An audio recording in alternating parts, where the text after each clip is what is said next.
तो मैंने आपको गुरु के बारे में बताया कि आप गुरु बनाने जा रहे हैं। आप जिस परंपरा से दीक्षा ग्रहण करने जा रहे हैं वो श्री संप्रदाय है। श्री यानी लक्ष्मी जी, उसे रामानुज संप्रदाय भी कहते हैं। मेरे प्रेमियों, इस संप्रदाय अनादिकाल से हमारी सनातन धर्म की परंपराओं में से एक है। 4 परंपराएं हैं जो अनादिकाल से चली आ रही हैं। एक संप्रदाय है ब्रह्म संप्रदाय, दूसरी है शैव संप्रदाय और श्री संप्रदाय और कुमार संप्रदाय। तो हमें गुरु भी परंपरागत धारण करना चाहिए जो परंपरा से जुड़ा हुआ हो। तो आप रामानुज संप्रदाय से श्री संप्रदाय से जुड़ने जा रहे हैं, वो आपको ध्यान रखना चाहिए कि आपसे पूछें कि आपने दीक्षा ग्रहण की है तो किस परंपरा से आप हैं। तो आप श्री संप्रदाय से, रामानुज संप्रदाय से दीक्षा ग्रहण करने जा रहे हैं। हमारे इष्ट भगवान लक्ष्मी नारायण हैं। इस परंपरा में पंच संस्कार होना आवश्यक है। जब तक पंच संस्कार पूर्ण नहीं होते तो दीक्षा पूर्ण नहीं होती। तो पहला संस्कार यज्ञ का है, जो आपको सुबह करवाया होगा, प्रायश्चित यज्ञ, वो पहला संस्कार है। दूसरा संस्कार आपको तिलक धारण करवाया होगा, भगवान के चिन्ह जो कहते हैं वो आपको धारण करवाया गया होगा, दूसरा संस्कार है। और तीसरा संस्कार आपकी दोनों भुजाओं पर भगवान के आयुध शंख और चक्र अंकित किए जाएंगे, वो तीसरा संस्कार है। और चौथा संस्कार नाम दीक्षा का है, वो नाम आपको दिया जाएगा। और पांचवा संस्कार शरणागति का है, वो आपको भगवान की शरणागति करवाई जाएगी। संस्कार का अर्थ क्या है मेरे प्रेमियों? संस्कार का अर्थ है गुण युक्त श्रेष्ठता से परिपूर्ण वह धार्मिक विधान जिससे मनुष्य का शरीर, बुद्धि, मन, प्राण, चित्त की वृत्तियां शुद्ध होती हैं, उसे संस्कार कहते हैं। कायिक, वाचिक, मानसिक दोषों को शुद्ध करने की प्रक्रिया को संस्कार कहते हैं। तो आपको पंच संस्कार से युक्त किया जाएगा। तो मैंने आपको बताया कि प्रथम संस्कार आपका हो चुका कि आपको यज्ञ करवाया गया। दूसरा संस्कार आपको भगवान के आयुध, भगवान के चिन्ह जो हैं आपके मस्तक पर धारण कराए गए। तो बीच में हम श्री लगाते हैं, ये लक्ष्मी जी का प्रतीक है। और दोनों साइड में सफेद रंग के जो लगाते हैं चंदन, ये भगवान के चरण हैं। और नीचे भगवान का आसन है। तीसरा संस्कार जो आपका होने जाएगा वो है ताप संस्कार। आपको दोनों भुजाओं पर भगवान के आयुध शंख और चक्र दोनों अंकित किए जाएंगे।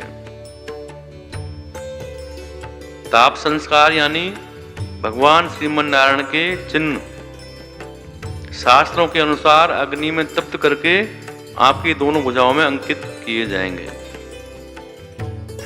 अब आपसे कोई पूछ ले कि भाई शंख चक्र लगाने का मतलब क्या है, इसे लगाने से क्या होता है,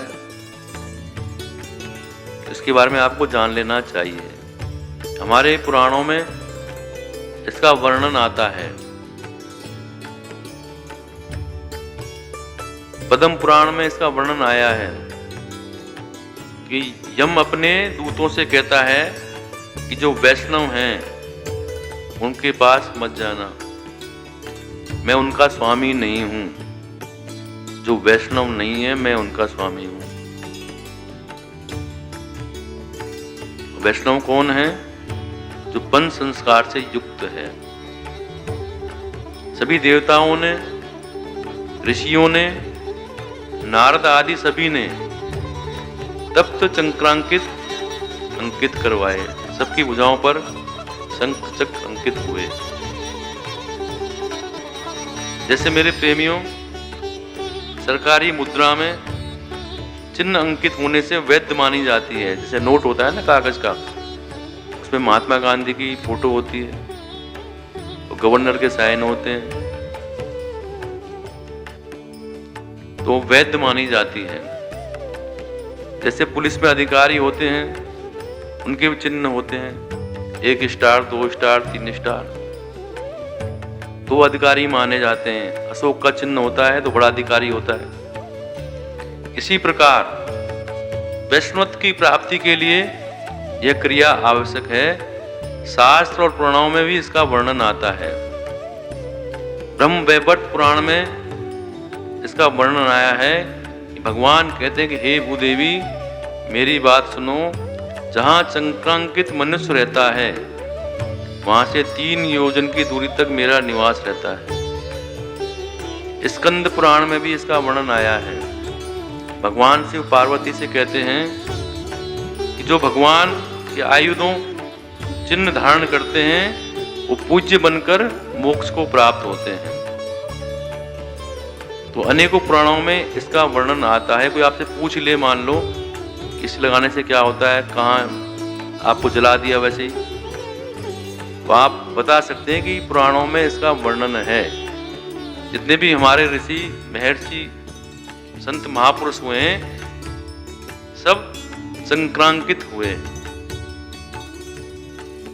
तो ये आपका तीसरा संस्कार होगा जो अब ये होने जा रहा है। और चौथा है नाम दीक्षा।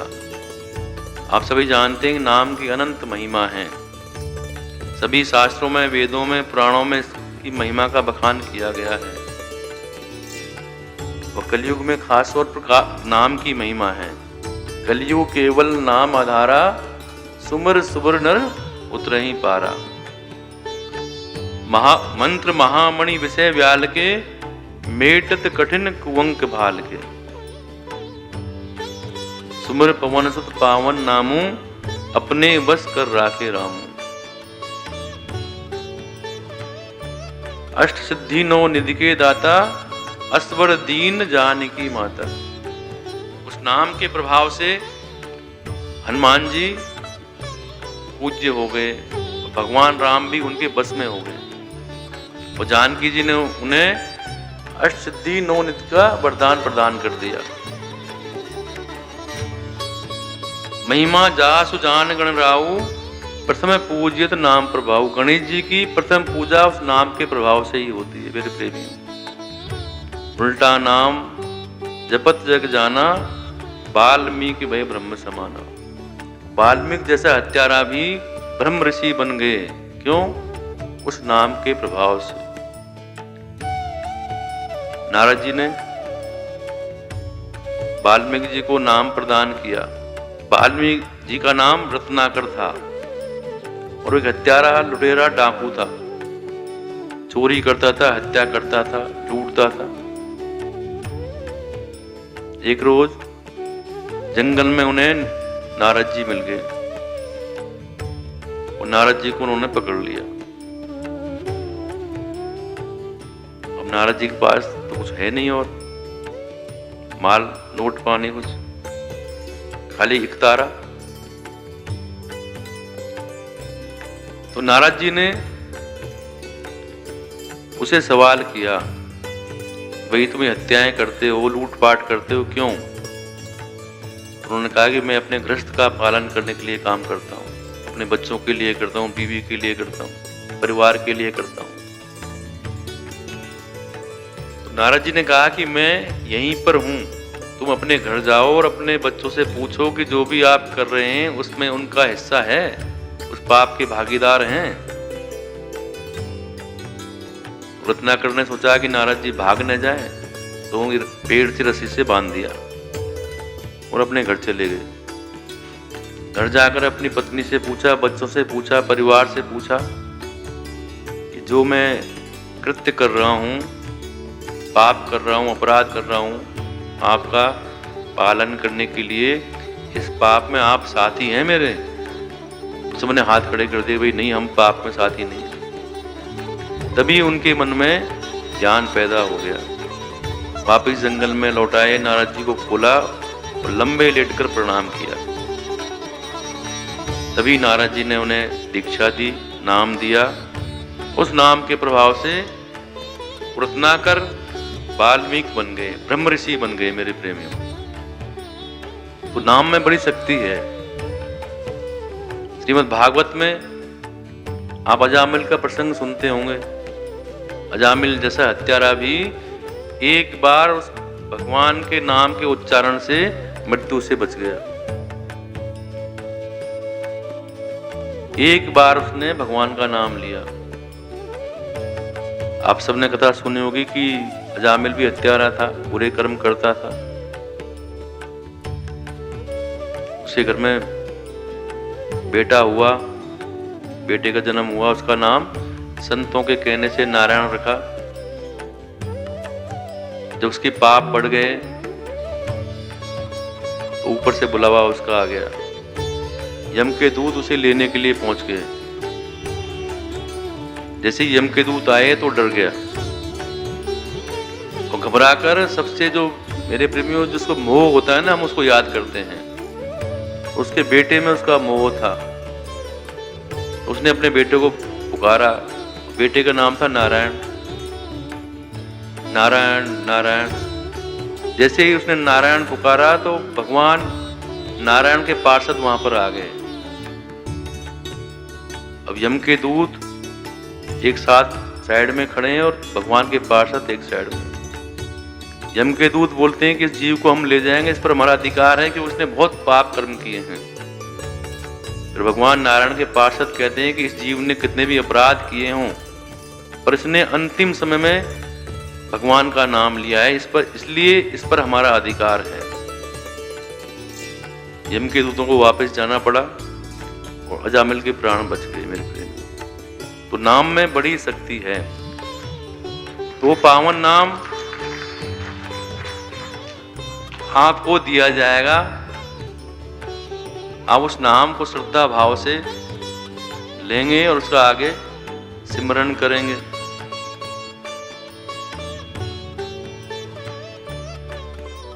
हमारा जो है संबंध भगवान से हो जाता है उस नाम से। जिसका हम नाम लेते हैं उससे हमारा संबंध बन जाता है।